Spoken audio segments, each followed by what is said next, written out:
Want to keep up with the latest LEGO Mega 96.1 videos? Make sure to subscribe and ring that bell.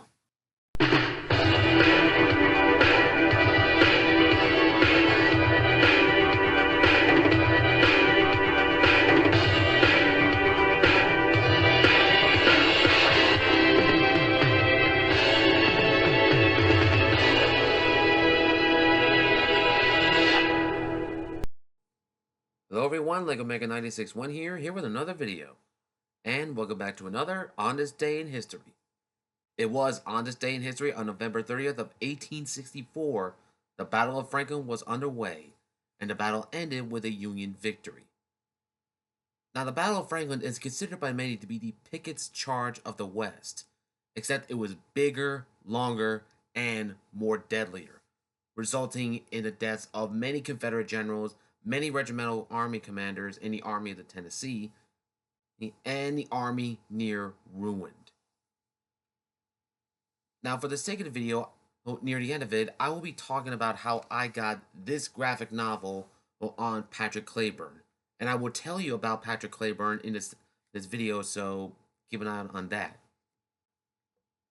But before I can talk about the Army of the Tennessee and Franklin itself, let's go over the guy who led the Army of the Tennessee, John Bell Hood. Now, at the beginning of the Civil War, Hood was a division commander. He commanded the famed Texas Brigade. He'd saved various battles for the Army of Northern Virginia and fought in some of the major fights from 61 all the way to 63. But in that year, 1863, Hood fell under the spell of a woman.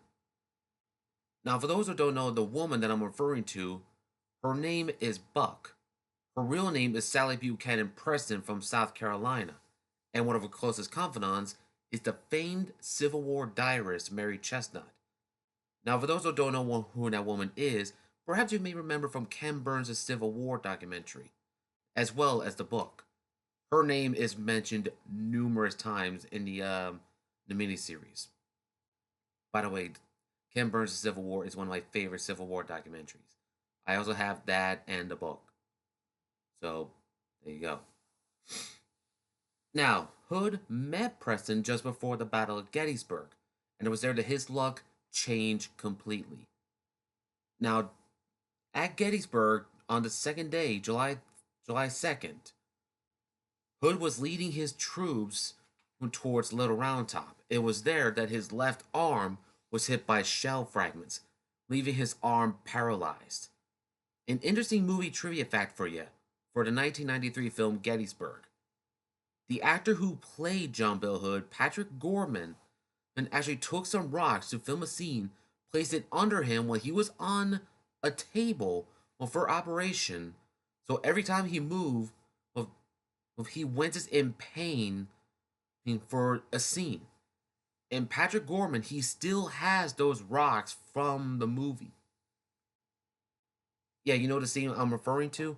I'm referring to on July 2nd when James Longstreet, played by Tom Berenger, rides to a Confederate field hospital and meets up with Hood, who tells him of what happened near Little Round Top, that he was near a place called Devil's Den. It was there that he was wounded in the fight by artillery fragments. That's the scene I was referring to. And in Chickamauga in September of 63, Hood was hit in the upper thigh by a rifle ball while leading his troops forward. Now that bullet shattered the bone inches away from his hip, resulting in the leg getting amputated. Now, according to Timothy Cartwright, he said that 80% of soldiers who had that type of operation died. Hood lived. Yeah, how crazy was that? Out of 80%, only one man survived that type of operation. Now, in 1864, Hood was in command of the Army of the Tennessee, and he was in his 30s, and he was even the most crippled. Now, the guy couldn't walk. He had to be strapped onto his horse by leather straps, because due to a cork leg that he had on, he had no use of his left arm, and he was taking a powerful painkiller and also a very addictive painkiller called laudanum or laudanum, according to PewDiePie. Now, in 1864, Sherman took Atlanta, Georgia, and he decided to take his troops to the sea, the infamous March to the Sea, and to live off the land. In other words, like robbing from people's homes, burning down on stuff, ripping up railroads. It's to cripple the Confederate supply line. Now, Sherman did this to split his army, while one Northern army, the Army of the Ohio, was to head north to the Union held capital of Nashville, Tennessee. Now, Nashville during the Civil War has been occupied since 1862.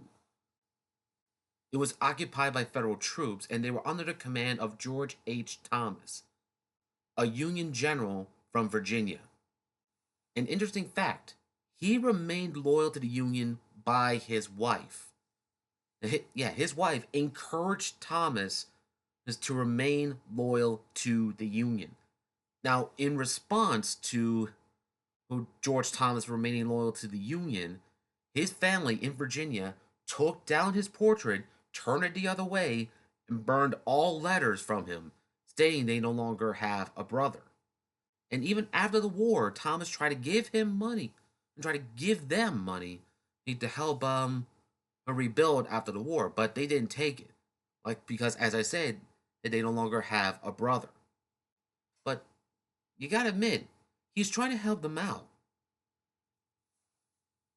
I mean, love him or hate him, he's still your brother. Now, like I said, Hood wanted to liberate Nashville for the Confederacy, and the man leading the Army of the Ohio was two generals. Among them was John Schofield and David S. Stanley. And in case you're wondering, no, they're not related to Henry Stanley, the same guy the same guy who found Dr. Livingston after the Civil War. Trust me, I looked. Now, Hood's plan was simple: to defeat Schofield's army and liberate Nashville. But long before going to Franklin and even entering in Tennessee, Hood met Preston, asked for her hand in marriage. But having pity for Hood, Sally accepted his proposal of marriage. But sadly, their marriage wasn't to be.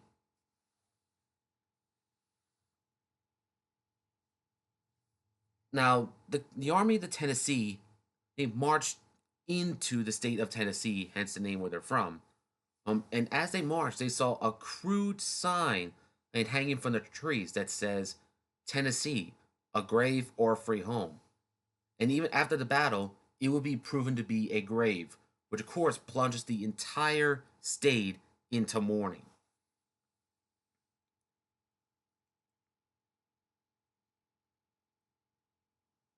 Now, moving towards Franklin, federal troops were moving towards a place called Spring Hill.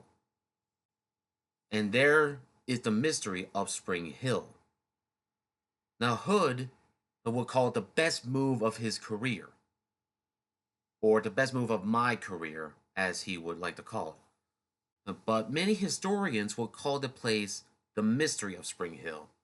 Now, his plan was to attack at Spring Hill and cut off any route of retreat for the federal army.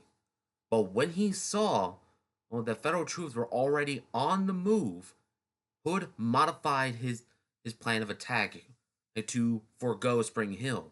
And the man leading that was a man named Brimage Bates.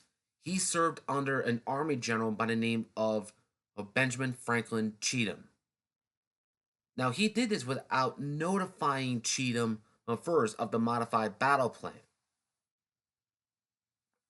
So the Confederate troops on November 19th led their assault on Spring Hill. Although the battle would end in a Union victory, the Confederates suffered their casualties in that particular fight. But here's another thing. That night, on November 19th, not 19th, November 29th, Federal troops were moving under the cover of darkness without a single shot being fired. Now, where was Hood during that time? Well, apparently he was in his headquarters resting, and he was taking laudanum to fight his pain, his wounds. And a string of Confederate officers came up to see Hood in response to the movement of Federal troops. Now, he wanted the road to be blocked, but unfortunately, he didn't get that chance to. So, a string of Confederate officers and generals, as I said, they met up with Hood. Among them was Cheatham, Bate, Forrest, aka that bastard Forrest, was an even and Carter, who would simply tell them, rest the men, get them in the morning. Now remember that, because that's going to come up in a little bit. Now, as Federal troops were on the move, there were some reports of what happened on that night on the 29th. Now, there were reports of Federal troops that were near the Confederate campfires to light their pipes, for smoking, were captured. Now, another such incident was called a funny accent. Most of them would be like talking in a southern accent. Like, for example, they'll be like, what regiment? That soldier would reply, 8th Mississippi, Claiborne's. Wrong regiment. And the guy would just fall back in the line and just kept on moving. Now, that morning, on the 30th, Confederate troops woke up to a surprise.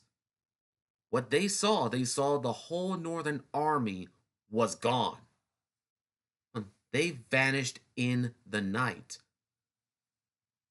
And they would arrive at Franklin, and they would set up headquarters and earthworks at the Carter House, and even Carter's cotton gin. Now, cotton gin, for those who don't know, is a device that used to pick cotton and get the seed out of the cotton. That was due to a man named Eli Whitney. Yeah, I know my facts. Now, when Hood found out about last night's blunder, let's say he didn't take the news very well. Now, in response to what happened on that day, he met up with Army generals was of his command, and he berated them for last night's blunder. Newsflash, dude, you told your army to rest and get them in the morning.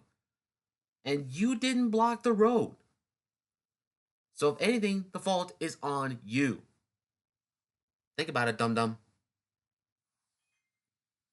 Now, the principal targets of Hood's wrath was Nathan Bedford Forrest and Benjamin Franklin Cheatham.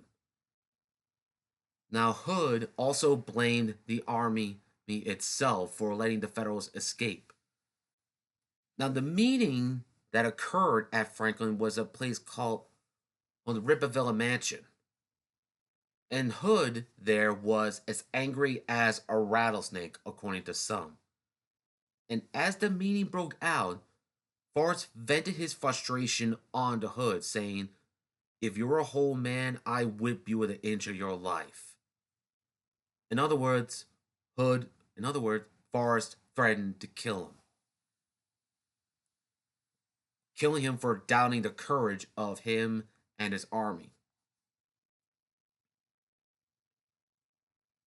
So, in the evening hours of the 30th, 1864, Hood ordered a full frontal assault on the Union entrenchments at Franklin.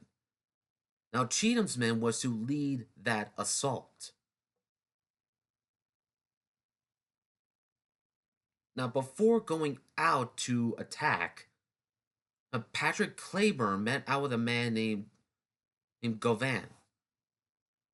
His name was Daniel C. Govan,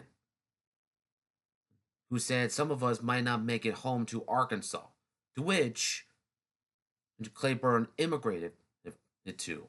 Now, Claiborne was from Ireland, but he moved to America sometime before the Civil War. The guy had service in the British Army, serving as a corporal in the 41st Regiment of Foot.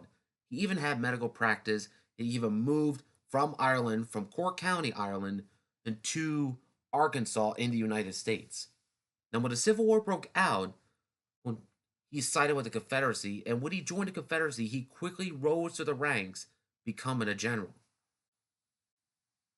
And what he proposed was somewhat the Union did from 1862 to 63.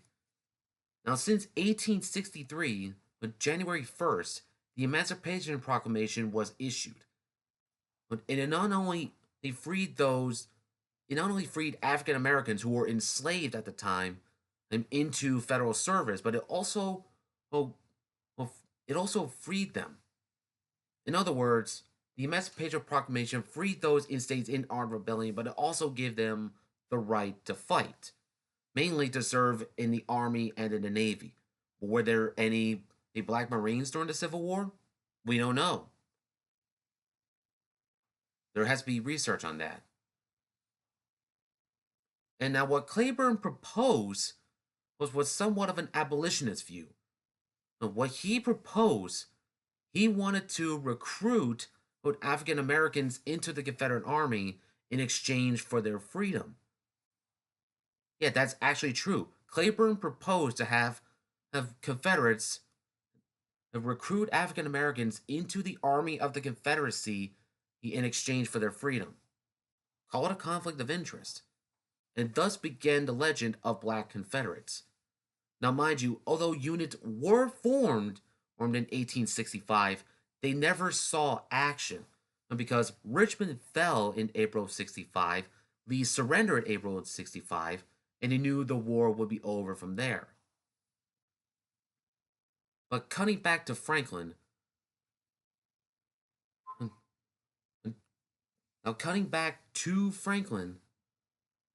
Govan told Claiborne that some of us might not make it to Arkansas. But Claiborne told him, well, Govan, if we are to die, then let us die like men. So the Confederates began their assault. Now, all the way out from the main breastworks from the Carter House, there were two Union brigades that were under the command of George Wagner, a brigadier general. Now, those two brigades were under the command of Lane and Conrad. And when they saw that Hood's troops were already moving out to begin their assault, well, they fired back. Fearing they will be overrun, and they shouted, fall back, fall back. And they fell back to the main breastworks, to the Carter House. And the Confederates, seeing the Union troops run for their lives, began to follow them. A cry came out from one of them saying, follow them into the works. And it literally became a race. Now, the Federal troops in the main breastworks, they couldn't fire back at the Northern guys because they fear they would hit their own retreating men. But it was there, and when the Confederates were in range, and when they were at the main breastworks, it was a desperate hand-to-hand melee. In other words, hand-to-hand combat. Now, hand-to-hand combat during the Civil War was pretty much brutal.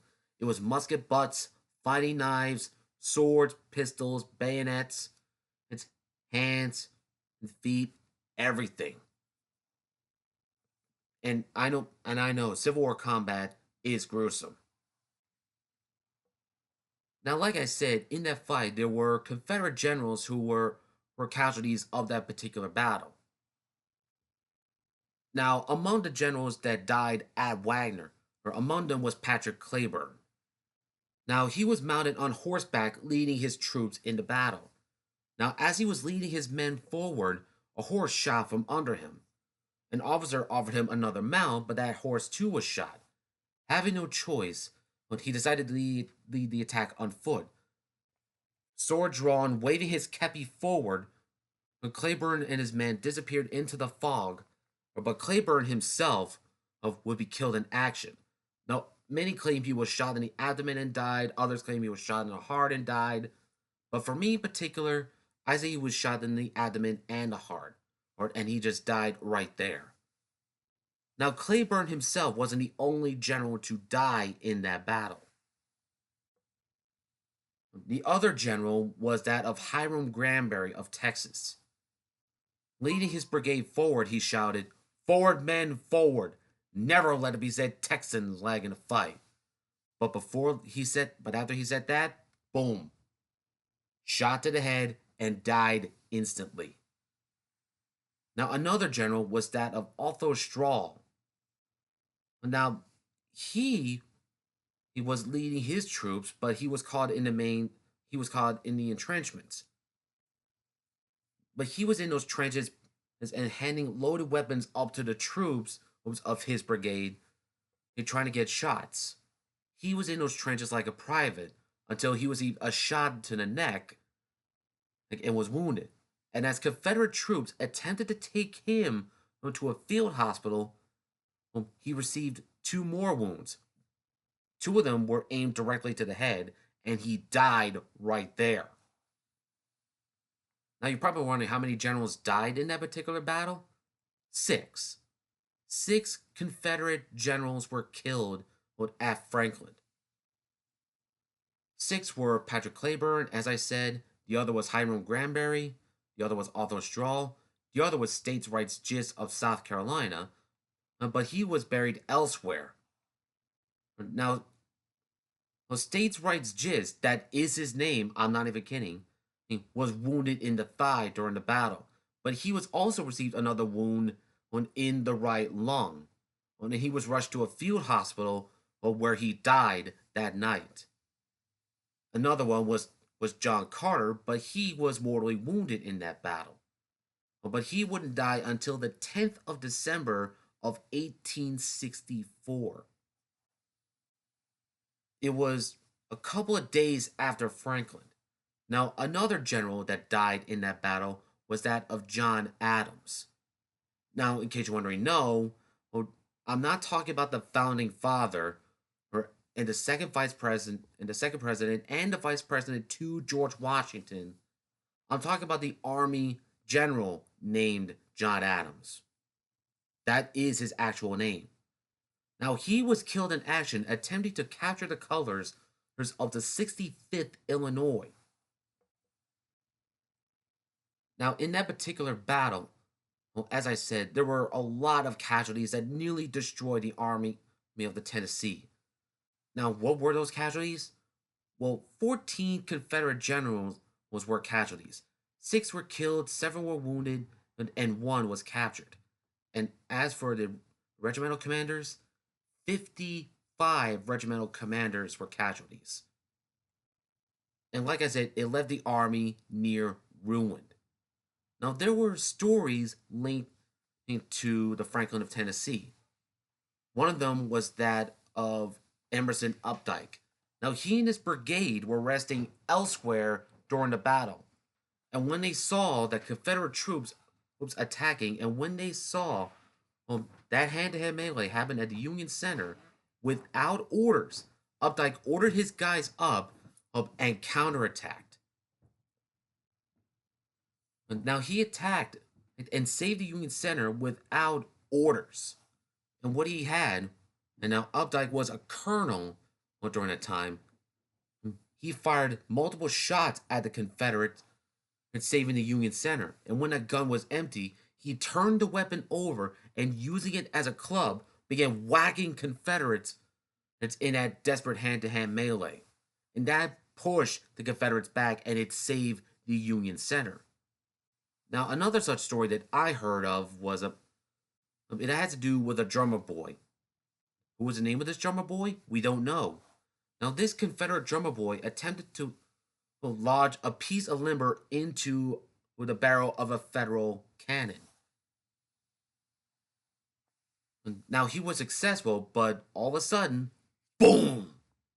The kid was gone, obliterated. Now, another story that I heard of was that of Todd Carter. Now, he was a staff officer, and he was an officer from Tennessee. Now, he served with the 20th Tennessee Infantry. And he asked his Army general to lead the assault to save his home. Now, mind you, staff officers usually don't lead their troops, they stay with their generals. But what he saw that his home was under siege.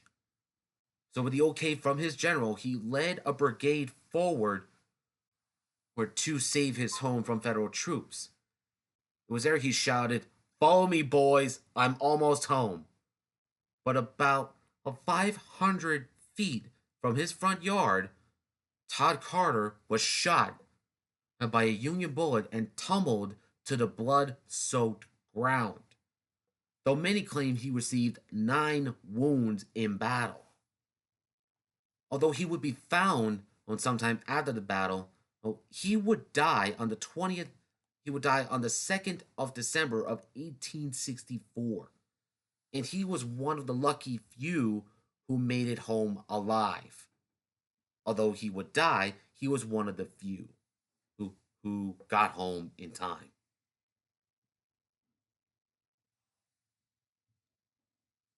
There was also another story that I heard of involving 2 brothers. One of them was named Enoch, and the other was Green Williams. Both of them were brothers and lieutenants in the Army of the Tennessee. Now, William had his arm blown off in battle, and Enoch was wounded in the abdomen. And during that battle, when 2 brothers was crawled to each other, trying to close up their wounds to survive, but unfortunately they died in each other's arms, which is pretty sad. Now, darkness soon fell upon the battlefield, but did the attack end there? No. The attack continued in the night. The reason why? Well, Hood wanted a victory no matter what. So the attack continued even at night. And you got Union and Confederates shooting at each other while going through a blood-strewn, wounded battlefield where you got the dead, dying, and wounded soldiers were strewn along on the battlefield while dead, dying, and wounded Federals were in the main breastworks. Although I did hear reports of Confederate troops, crazed after hours of fighting, rushed to the main breastworks only to be captured or killed. And as the firing died down, Federal troops began to pull back and move towards Nashville, leaving the battlefield to the Confederates. Now, Hood would call the fight a victory for him, but in truth, Franklin was a Union victory. Now, like I said, the Army of the Tennessee was near ruined following that battle. Now, at the time of the battle, the Army of the Tennessee had 27,000 to 31,000 men. That's the number, that's a strength regarding to the Army of the Tennessee. For the Army of the Ohio, it is 27,000. Now, the casualties for the Army of the Ohio was 20,326 total. Now, the Federals lost 189 dead, 1,033 wounded, 1,104 missing or captured. Although, for the Confederate Army of the Tennessee's losses, it was sort of mixed. Now, Schofield's estimate, it was 6,252 casualties. Now, the Confederates in that fight lost 1,750 killed, 3,800 wounded, 702 missing or captured. Although Hood's report have it as 4,500 casualties. I don't know. Schofield's estimate was much better because if you look at Franklin back then, you will see a large number of Confederate dead and wounded on the battlefield. Now, like I said, it nearly destroyed the Army of the Tennessee. Oh, and I forgot to mention this. And this is tying into Ken Burns' Civil War documentary. Now, if the name Sam Watkins doesn't sound familiar to you, it's because he served as a soldier in the 1st Tennessee. He was in Company H. And he was there at Franklin, and he witnessed that carnage. And after the Civil War, he published a memoir and even talked about Franklin in his memoirs. That memoir was Company H, which was the company he was assigned to during the Civil War. Now, I never read Sam Watkins' book, but I kind of got the gist of it. So Hood, thinking the battle was a victory for him, reported to the Confederate command, including Jefferson Davis, saying the Battle of Franklin was a victory for him, and he congratulated the Army of the Tennessee for their victory. But in truth, the Army of the Tennessee would never be the same following that battle.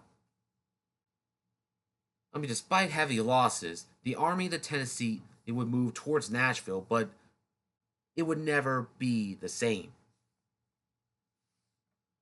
Even though they suffered heavy losses from Franklin 2 days ago, when the Army of the Tennessee was repulsed and was defeated outright.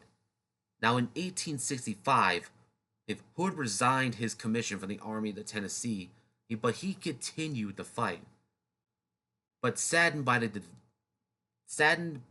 defeat at Nashville, including Franklin, he broke off his engagement to Preston, and to which he married a man named John Launders. Now, what happened to Hood after the war? Unfortunately, in 1879, Hood died of the yellow fever. Pretty tragic. Now, even to this very day, people will still remember Franklin. It's right up there next to Shiloh, Vicksburg, Gettysburg, Antietam, Fredericksburg, Cold Harbor, Petersburg, and many other Civil War battles. So there's basically that. And now, at this time, I'd like to give a moment of silence for those brave Union men who fought and died during the Battle of Franklin and the Franklin-Nashville campaign.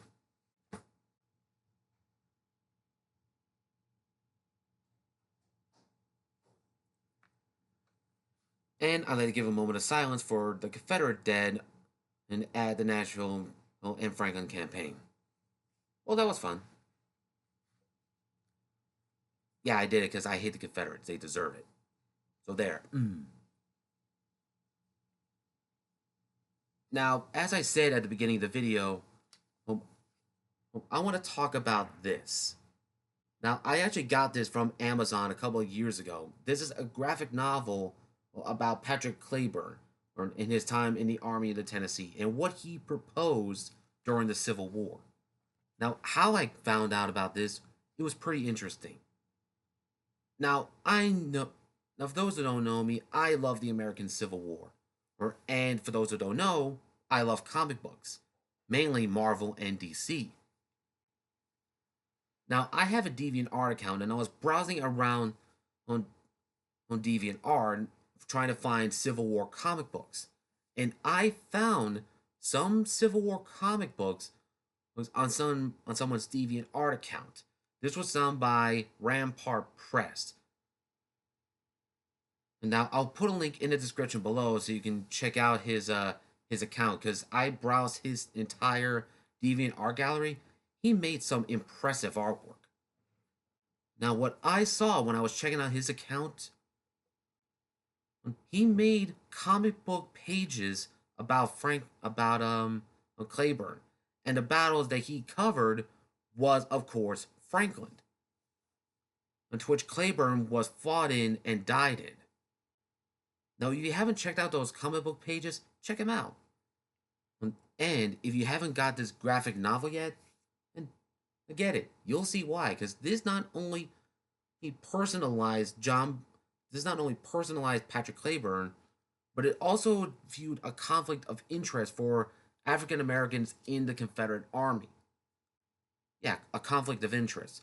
The Union did the same thing in January of '63, but what Cleburne proposed was he wanted to do the same thing, but in exchange for their freedom. So, if you haven't seen it, go check it out. It's really good. And, yeah. That's pretty much it for this video, my friends.